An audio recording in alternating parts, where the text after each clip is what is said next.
Mother Earth and taking care of each other. We had a group of students that went downtown to protest the climate change. Mr. Mike Steiner, or Eco Mike as we lovingly call him, built the outdoor shed, the water shed. And then we had our toddler playground, our toddler forest was completed with the grant that we received. So that was something that was long coming, and we were excited to finally have that finished. So before I pass it on to Sharita to cover board business, I do also want to share with everyone that we are recording this meeting. And actually, I forgot to hit record at the very beginning, so we're going to miss the intros to the board. But I think if we can share the PowerPoint also along with the video, all of our parents who were unable to make this meeting will at least have that in hand. So I just wanted to make everyone aware that this is being recorded. So on to Sharita. I think you're still muted, Sharita.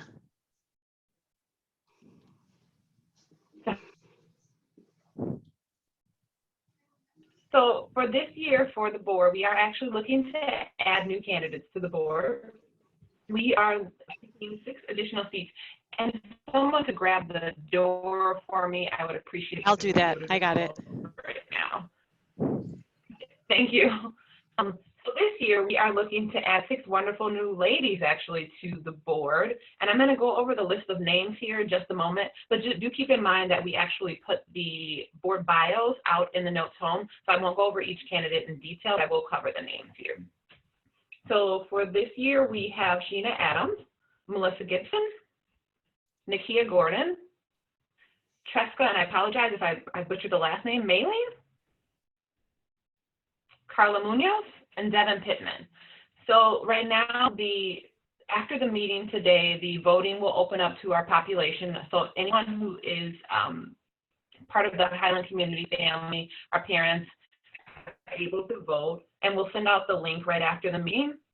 The voting will be open until May 13th, which is tomorrow at 11:59 p.m.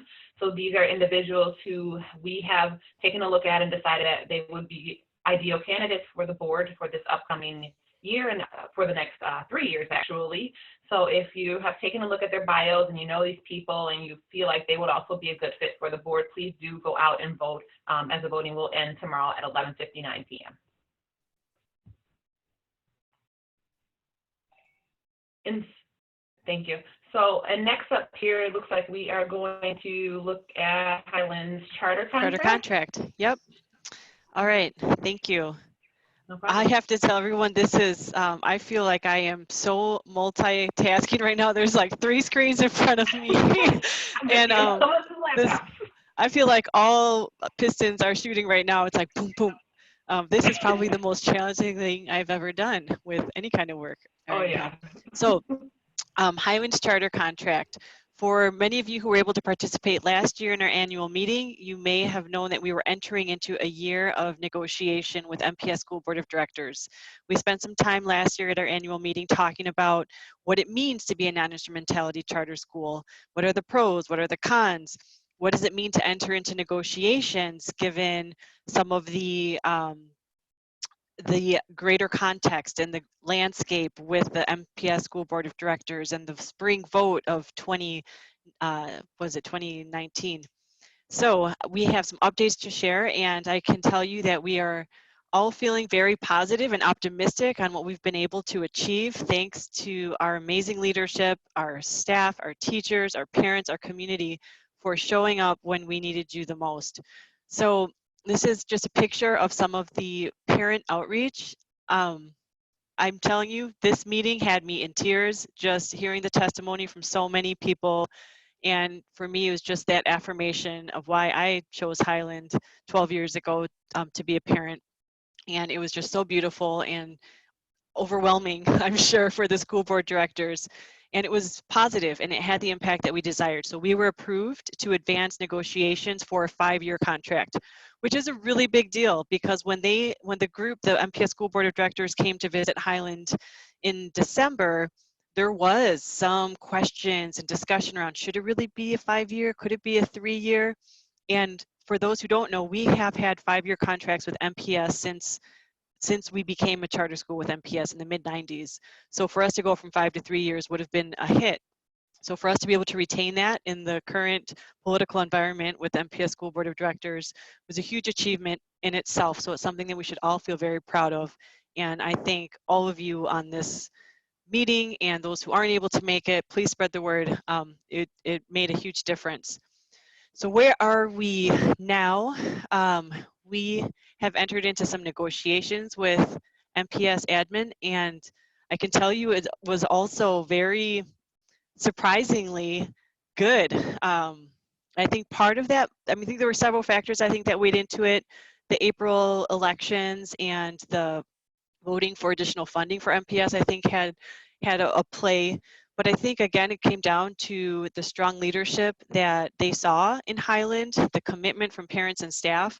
And so not only are we entering into a 5-year contract, they are retaining the same level of funding for K3 through 8th grade students, full-time students, which is huge. We are one of the few schools who have that funding arrangement, and it makes a huge difference. And as for many of us know, that K3 year and that early childhood program that we have, that's our pipeline and our funnel of students into Highland. And so the funding makes a huge difference. We honestly thought we were at risk of losing that. And so for us to be able to secure that is really helping us enter into this next 5-year phase of growth and development on a very good financial footing. In addition to that, if you didn't think it could get better, it actually does. We, for the past, I don't know how many years, have been paying 3% admin fee to MPS for being our lead educational agency. We've looked deep into some reports that Wisconsin Policy Forum put out, I think a year and a half ago or so, elevating the different contracts that MPS had with schools, non-instrumentality or instrumentality. And we saw that some other schools had 1% admin fees or 1.5. And we were like, well, do we have to? Are we like stuck at 3%? Can we negotiate? And we strong-armed them. And they, no, I'm just kidding. We didn't strong-arm them. But we were able to negotiate down to 2%, which is awesome. And so the contract that is going forward now for review and approval, to the SASE committee, actually this Thursday, May 14th, has these terms. It's a 5-year contract starting in July, same funding for K3 through 8, and then a reduction to 2% admin fee. Now, you might think the work here is done. It is not entirely done. Normally, we might show up in person again, much like we saw in this picture here, just to show our support. Given COVID and social distancing and safer at home and all that jazz, MPS School Board of Directors are receiving testimony, written testimony from people. So we listed the information here. If you feel motivated or moved to submit a written testimony in support of Highland and the contract and the way it's being presented, we invite you to do so. Please do this before 3 p.m. on May 14th. The email is listed here, and I think we can send that out again through Notes Home in the next day or two. And that's just one step to the final step. So the final approval will be with the full board of directors, where the SASE committee presents this contract for full approval. And that meeting is scheduled for May 28th. We haven't seen the agenda come out yet, so we're not entirely, like 100% certain that we'll be on it, but that is how they usually function, where the committees then bring forward meeting agenda items for the full board. So as we learn more around the May 28th meeting, we can communicate that out through Notes Home in terms of how to submit written testimony or support when the time comes for that. So I think with that, actually, we'll move on to COVID-19 updates from Tracy. So we're in this pandemic now, and it's something we've never experienced before. So we're all new at this. We're all new at staying home. We're all new at being with our kids, educating our own children, and all of our teachers. Anybody that's an educator is also still educating their own students virtually. So it's a lot to take on. And we appreciate all of the hard work that our teachers and staff have done here at Highland. It's something that our teachers, Ms. Jean, working with the teachers, pulled together very quickly. I am proud to say that I was there to support them, but they're the ones that did all the work. So I want to give them all of the credit because they worked very diligently and still do every day to come up with interesting work, interesting ways to keep kids engaged. Now we're working on different scenarios for next year. What is next year going to look like? I'm sure everybody's listened to the news, and you've heard there may be a virtual, continued virtual learning. There may be a distance, how to use social distance, 3, 4, and 5-year-olds. These are the things that we're looking at. We're not just listening to the news and learning what they're saying. We're also working with Montessori schools from all over. We're in different forums and working with the National Center for Montessori in the public sector, trying to come up with different plans that would best fit the needs of our families and our students to keep them safe, but also to make sure that they are still getting an education. Being virtually is not, what we think of as Montessori. However, you got to do what you got to do to make sure the kids get what they get, what they need. And so that's what our team of teachers and educators with Miss Jean leading them are doing on a daily basis. We are working on a couple different scenarios, like I mentioned, and we'll, as soon as we know more from the Department of Public Instruction, Governor Evers, as soon as we know that information, we will share it with our families.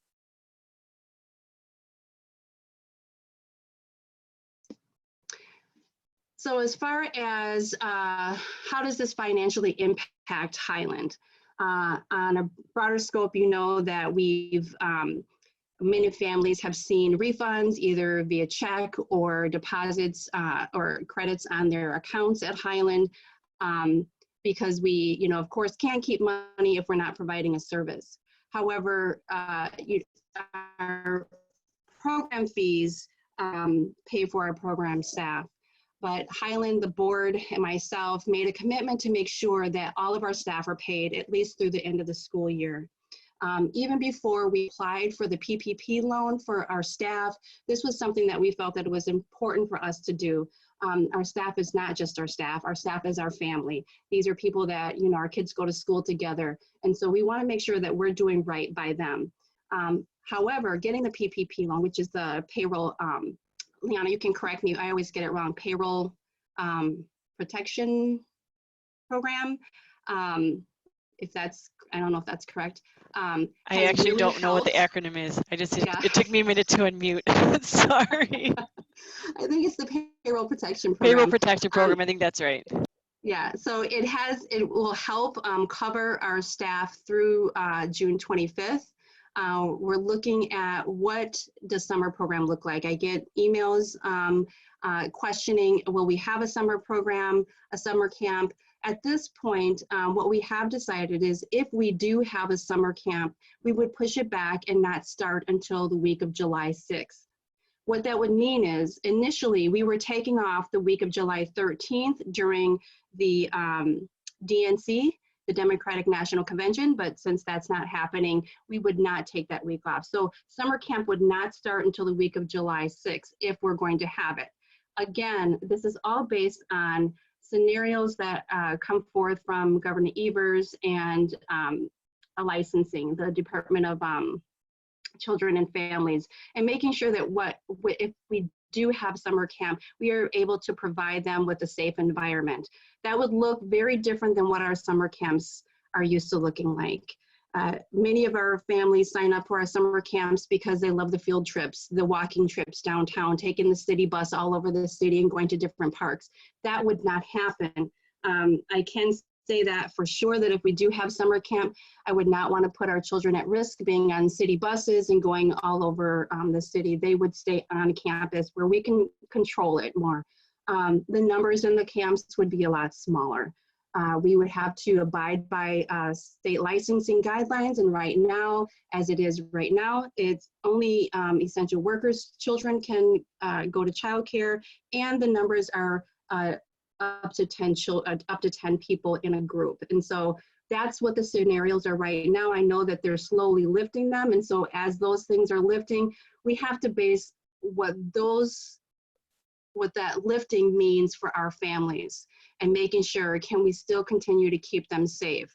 I could not in good faith and a good conscience have the same number of students in summer camp groups that I would typically with what's going on right now. That just wouldn't be responsible. And my own children attend summer camp. And so we're still working on it because we want to be there for our families. We know families have to go back to work, but we also want to provide the safest environment possible. Again, like I said, as far as next school year, we're running different scenarios and listening closely to what Governor Evers has to say and what other school districts are doing. We will follow what we feel is in the best interest. And like I said, all of that information will be shared with you as soon as we have it confirmed. Thank you, Tracy. We are going to pass it on to Marilyn and Charlene to go over financials and then fund development.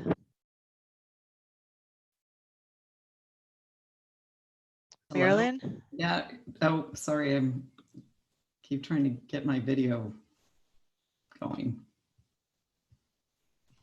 Is it working? Yep, we can see you. Okay, great. Oops, sorry. All right, hi, I'm Marilyn Wiseman and my son is Wesley in 5th grade in Miss Martha's class. And for the past several years, I have been the chair of the Finance Committee and board treasurer for Highland. Tonight, I'd like to give you a brief overview of the financials for our school and just an idea of how the budget generally works under normal conditions, which we're not in. The total budget for Highland is a little over $5 million a year. 73% comes from our contract with the MPS schools. And as you just heard, we are in the process of having that contract renewed for another 5 years. So that's good news, since that's the majority of our revenue. 19% of the revenue comes from program fees, such as the toddler program or the after school and the check programs. 5% are reimbursements for special education and other programs. And this leaves a balance of about $126,000 that we need to raise from other sources, such as grants, business sponsorships, parent fundraisers, the bike, walk, eat that we used to do, and school fees that we pay at the beginning of the year. So now let's take a look at how the money is spent at Highland. 73% go to salary and benefits for our teachers and staff who provide our children with this really a great, caring and rich learning environment. And I just need to give a shout out to the teachers and staff and Tracy as their leader. The heroic effort that they did to transition our school really overnight to online and home learning was remarkable. And I'm particularly grateful for the way that they provided the materials and the regular communications. I know my son's teacher, Miss Martha, does an email and an audio, and they have school meetings. She reads books to them online. He loves the sing-along with Mr. Barry every morning. That all feels very familiar and comforting to him. And I'm just really grateful. Thank you, Highland. Now going back to the graph, 9% of the budget is spent on education and program materials, and 16% go to the building and operations for Highland. So again, overall, the majority of our budget does come from the contract with Milwaukee Public Schools, but the amount that we receive from MPS does not cover the full cost of this great education that our kids get at Highland. While the percentage of the fundraising that we need to get is small compared to the overall budget, it's just 3%. This $126,500 is a critical amount for ensuring that we can provide the very best for our children, which our teachers do. So thank you. Awesome. Thank you so much. So I'm gonna go into the fund development area, and again, everything that we get from MPS is not covered within what the amount of money that they provide for us. So my name is Charlene Moore. And I have one adolescent 8th grader that is still bummed that she didn't get a chance to go to Costa Rica. But that's all right. We are gonna tee it up for the incoming 8th graders to go to Costa Rica next year. So if you're able to look at our graph, when we talk about fund development, our goal was this year 126,500, and we have exceeded this. Our primary funding came from grants with a number of large ones awarded. I want to definitely give a huge shout out to Michaela and Lee, who works with our fund development, for doing such an amazing job this year. Each year we set goals and work to exceed them, but they've just done a phenomenal job as a part of the Highland team. The funding gap between what we receive from our contract and what it costs to offer Highland education was $376 per student. If you're able to, if you look at the graph, the red signifies the grants that we receive. The green signifies the amount of individuals that provided individual contributions. Again, every dollar counts. The blue is the fundraising, such as like the Bucks and the cafe and the Ride for Highland, those sorts of things that our families were able to participate in. And the purple was in-kind donations. So again, as you can see, the majority of resources that we receive through our fund development, through fundraising, does definitely come from grants. If we can just really drill down on the next slide, if we can just really drill down a little bit, we want to acknowledge some of the awards that we've received. We were able to receive $25,000 from the Greater Milwaukee Foundation to support our toddler and early childhood program, to increase the educational offering and capacity for our teachers and parents, for our primary educators for our children. We were able to grow the toddler forest, offer professional development and trainings, and purchase resource materials. Again, all critical things that make Highland, who it is that we are. Bader had an opportunity to invest $25,000 in for 1 year, to support our coaching model for the school year. And if all goes well, they have indicated they're open to reviewing a second-year proposal at the same level. This model, designed by the National Center for Montessori in the public sector, provides training and technical assistance to create a systemic approach to support one another. Forest County Potawatomi Foundation has generously provided $6,500 to enable us to expand physical education and nutrition activities during the after-school program. We know that is such a critical component, and we're so honored that they provided that gift to us, and again, hope that they'll continue providing those gifts. Whole Kids Foundation provided $3,000 to get the adolescent greenhouse up and producing again. For those that are aware, if you're on the playground, you'll see the greenhouse. Adolescents, under the guidance of Ms. Hart and Ms. Shelley, will work with students from MSOE to empower our adolescents to learn about nutrition and entrepreneurship. A portion of this funding will also go to add a geological rock wall for the outdoor classroom. Again, we continuously find opportunities to grow. Coles Philanthropies decided to celebrate our 50th anniversary by granting us $25,000 to support our operating. These funds are unrestricted, which is awesome. We love unrestricted dollars, which means we're able to respond to any opportunity or crisis that comes our way. So if you go to the next one, thank you. So we've raised over $4,600 for food and necessity for the pantry, which is, again, our families, when tough times come, that's one of the things that I really love and value about Highland. When you put that call out there, families step up, and we were able to raise $4,600 for that. We are still able to help with gift cards to Walmart. If anyone is in need, please contact Miss Alexis or Miss Tracy for more information. There's also still Highland students that need computers or tablets to fully engage in the virtual learning.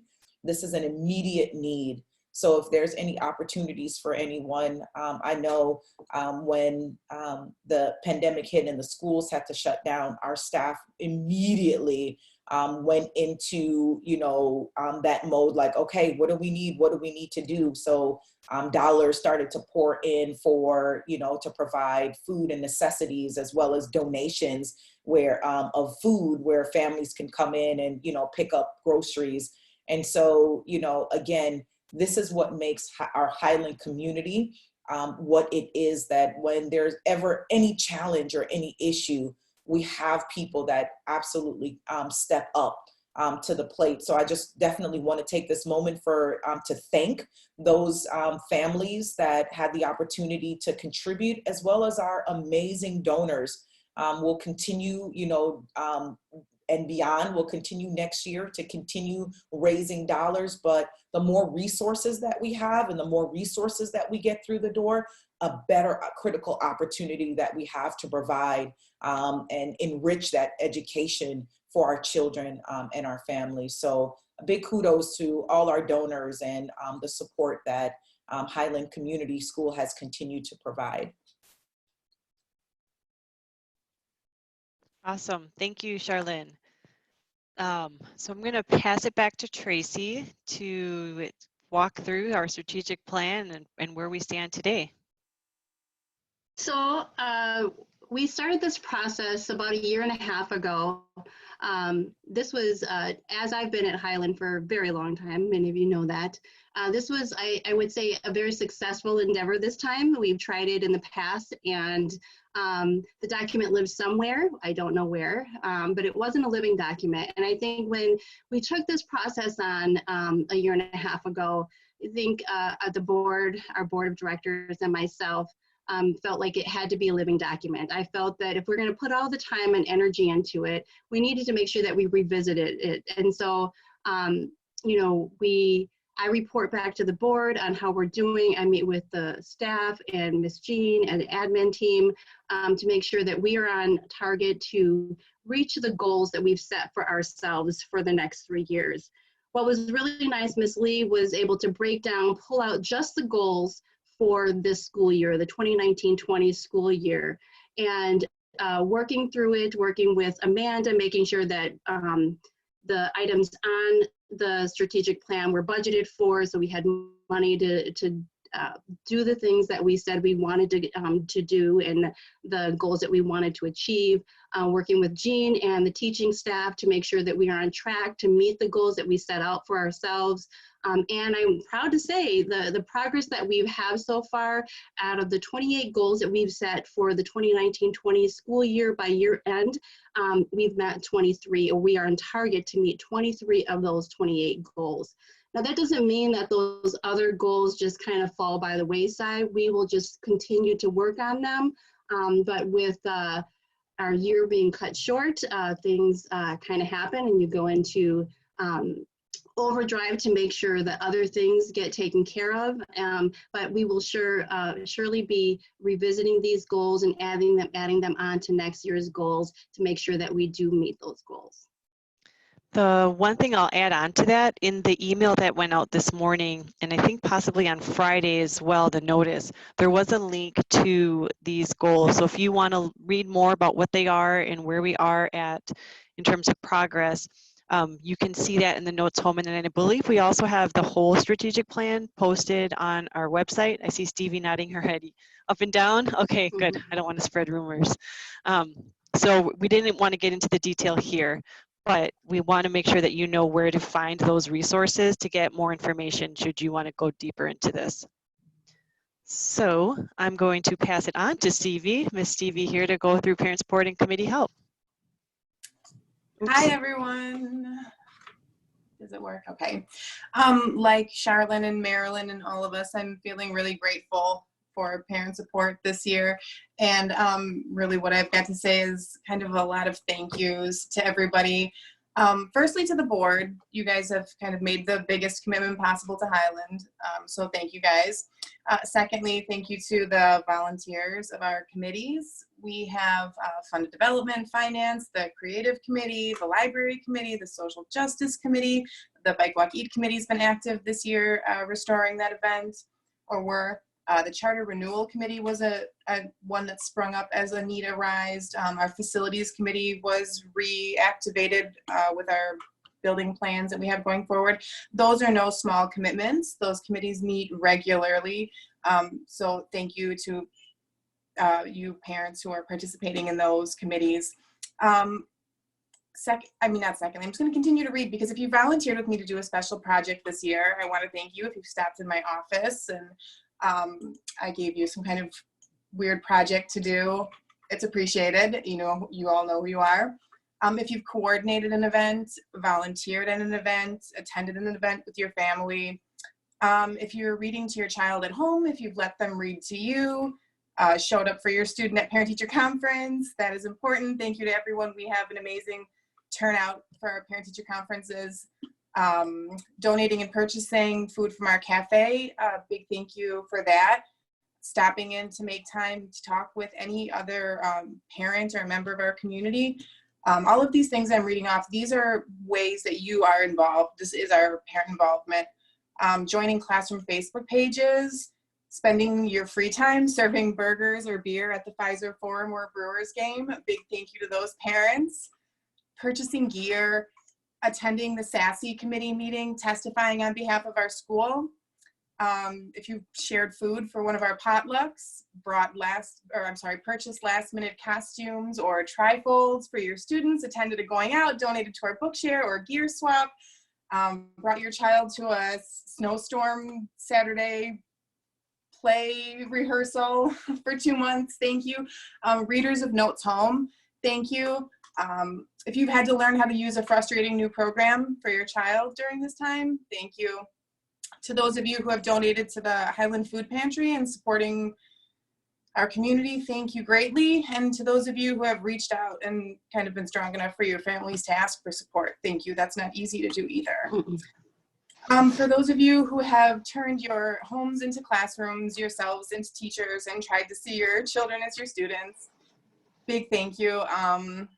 If you found yourself accepting any of those, you're doing parent involvement right, and you're doing enough, and thank you guys. Special shout out to my room parents, Erica White, Bree Lundberg, John Duras, Candy Zimmer, Gina Staples, Susan Ward, Amy Elliott, A.B. Spangler, Teresa Kopak, Jesse Tobin, Zach, Beth, Kat Schleicher, Charlene Moore, you guys, thank you.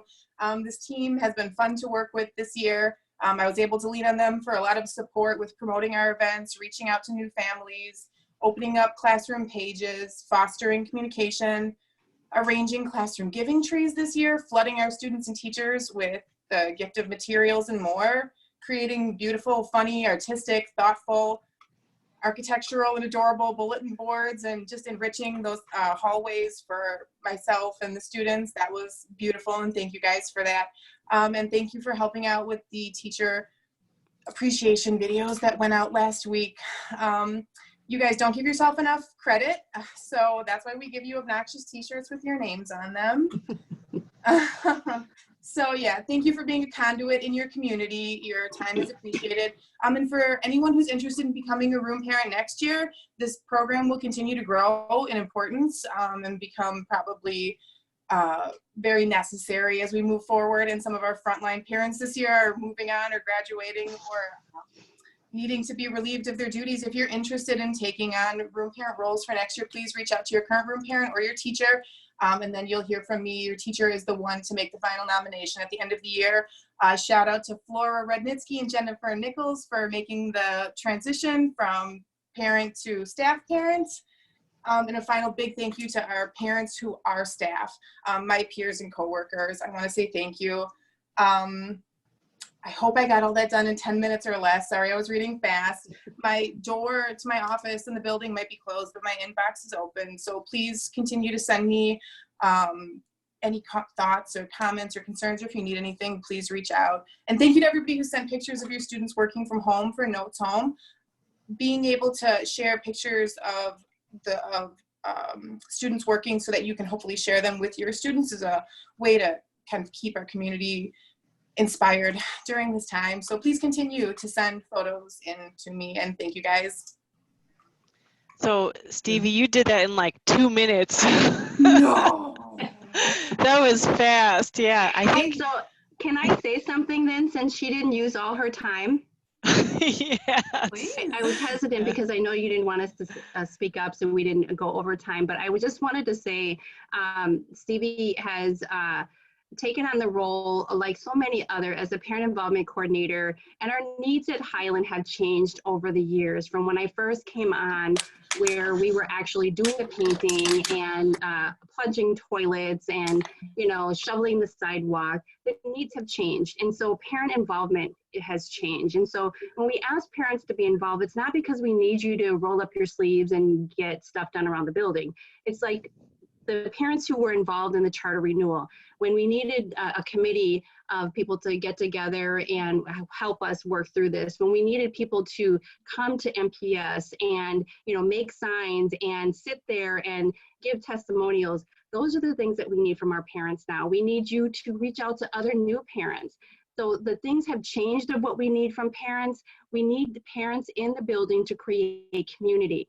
Without community, we lose who we are. And so we don't need you to paint right now.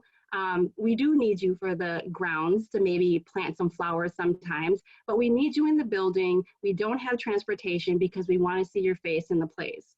So if you find ways that you want to be involved, reach out to Stevie and share your ideas with her. It's always evolving. So don't think that you don't have a talent or something that you can't provide that would be helpful to our students, the classroom, the building. There's always something that you can provide that can enrich another child or another family's life. Mm-hmm. Thank you. I'm off my soapbox now. No, that's awesome. That's actually, I mean, it's sticking with the theme of parent support and committee help. It's all good. I see some questions are starting to come through here on the chat function, which is awesome. And some of those have been answered through there. But this really does take us towards the end of our annual meeting. But before we wrap up and answer some of those questions, I just want to honor and thank the board members who are rolling off of their service on the board. Kate McChrystal, Jennifer Raymond, Marilyn Weisman, Sharita Greer, who's been trying to get off for the last 3 years, but we won't let her go. I'm just kidding. I don't mean to call you out like that. I have an odd number over here. That 7 is a little odd, but it looks like I'm not the only person with an odd number, so yeah. No, you're not. Brooke Haley with 11 years and Charlene Moore with the marathon service of 13 years. I'm like, how do you do it? But really, your contribution, your service, your leadership has made a huge difference in who we are as a community, who we are as a school. Different phases of our school development require different levels of leadership. Charlene, at one point you were the president of the board for some time. Sharita, I think you've been the VP for this whole time. I have really appreciated the time that I've had to serve with you, what I personally have learned from each of you, what we have worked through together over the last couple of years. I'm so grateful to each and every one of you for helping us into this next phase of Highland. When I think about this next 5-year contract and the strategic plan and Tracy at the helm, and in spite of COVID, it's like COVID is scary. Like, don't get me wrong. It's like, what is going on? But I feel like we have the dream team and we have the strength in our school community that we will get through this together. And you all who are rolling off the board, I know that you're not leaving the community. You're just leaving the board for next year. And Charlene and Brooke, we will find a way to loop you back in. So don't think you're getting off the hook entirely. But I just wanted to take this time to really honor and appreciate you for everything you have done for our school. So thank you. And so with that, that takes us to the end of our meeting. So why don't we, before we hang up here and let each other get back to our, maybe this beautiful evening, hopefully some people will get a chance to get outside if you haven't yet today. I'm gonna go through some of the questions that popped up in the chat here. Someone asked if we are still taking donations for the pantry and food fund. Yes, we are. In fact, there is a link posted in the chat. So if you want direct access to that right now, please go ahead into the chat. You can click on that. I see that Tapan also included a link to the voting. So Sharita earlier in the board business section covered the voting for the incoming 6 board members. You can click right on that and get that done right away tonight. What other questions Are we there showing here? the video for MMUN? I don't think we had that in for today because we were going to send the video link through Notes Home. We were worried we were going to run out of time. Yeah. I do have it. And so Oh, does Stevie. snap. Stevie, Okay. do you want to share it? Well, let me as you've tried to pull it up, let me just make sure we get through all of the stuff on the questions here. That would be a lot of fun. That'd be a really nice way to close out the meeting. The email is listed here for written testimony to MPS governance. Oh, there is a question. Do we get to see the New York slideshow at this meeting? Okay, well, that might just answer your question, Allie. Where's the MMUN video? Okay, so I think we're going to make sure that we get that in. Thank you, everyone. Is there consideration to starting the school year early next year? That's a question. Tracy, do you want to take that? There is not. Okay. Not at this time. I don't. Did I get everyone's questions? I think there was maybe. I think that was it. So really quick, Ms. Tracy, can you share a little bit about if the staff has talked about doing anything different for the next school year? What do you mean by different? In regards to COVID, is there anything that's going to be different as to how the school day is conducted for this coming school year? So I can't give any, I mean, all I can say is that we're looking at how to figure out to do the social distancing within classrooms.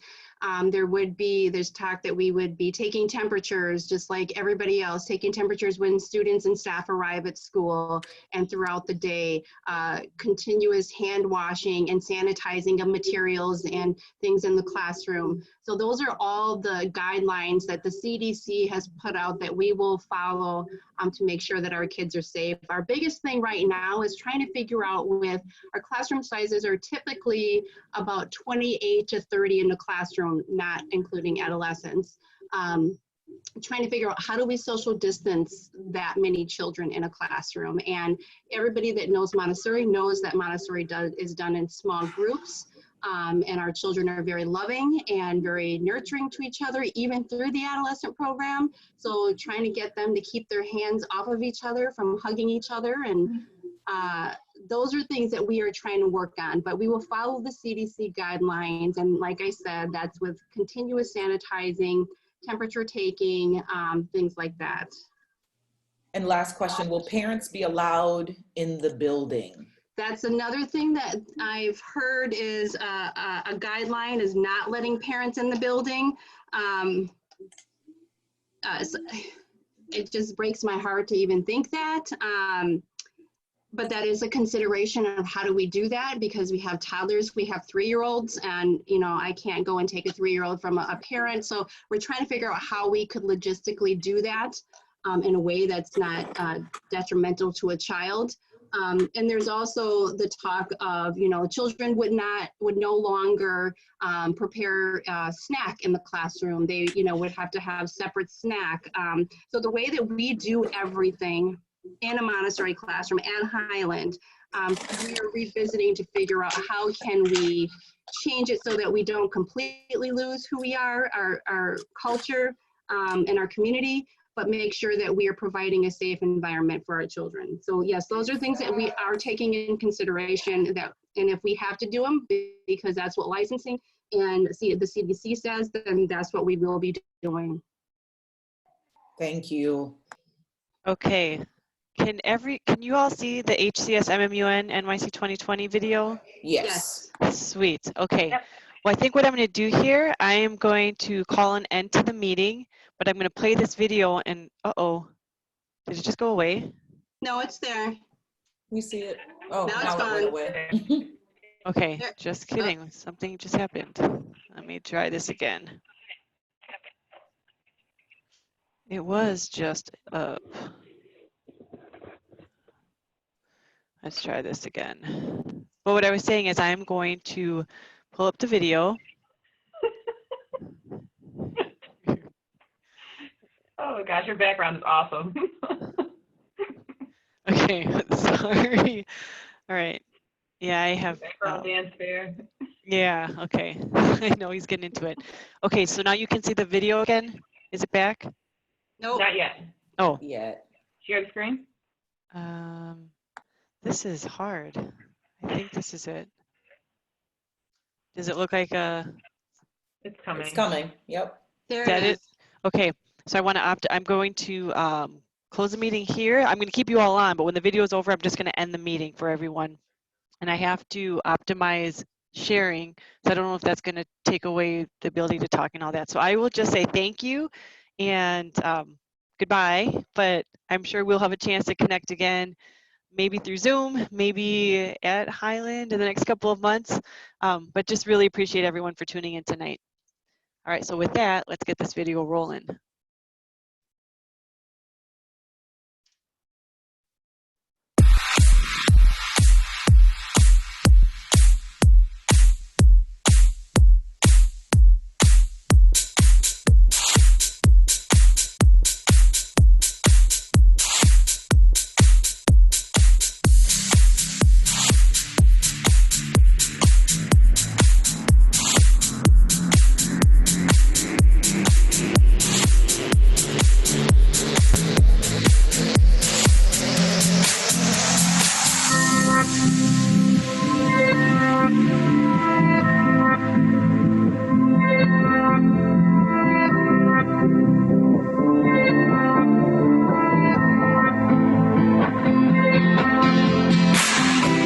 It took my whole life just to feel alive. Now all these feelings never let me down. 1,000 places everywhere I go, I feel the hearts beating, and even far, this is my heart. Oh, it never let me go.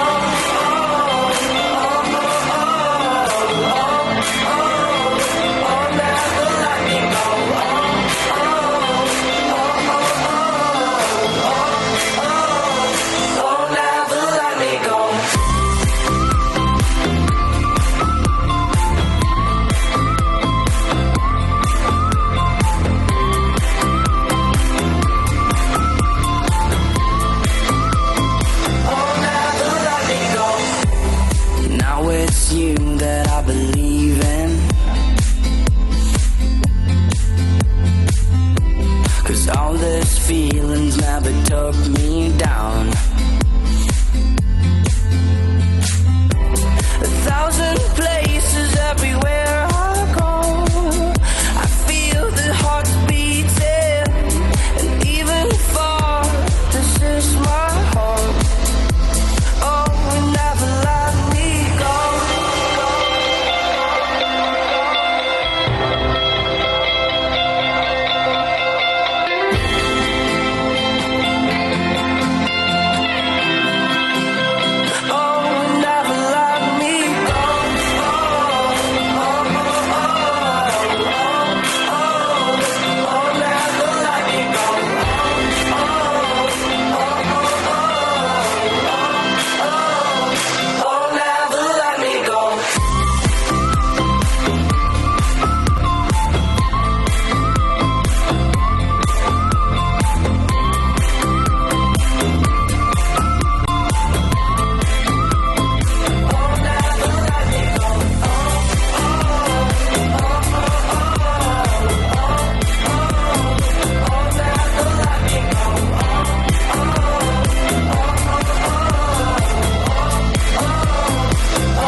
Good job, everyone.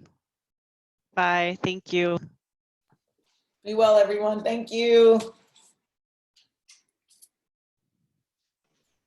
Bye, everybody. Bye, guys. Bye. Bye, everybody. Good job, Miss Liana. Yes. Great job. Thank you. All right, I'm going to be ending the meeting here. Bye. Yes. Thank Bye. you. Thanks, Liana.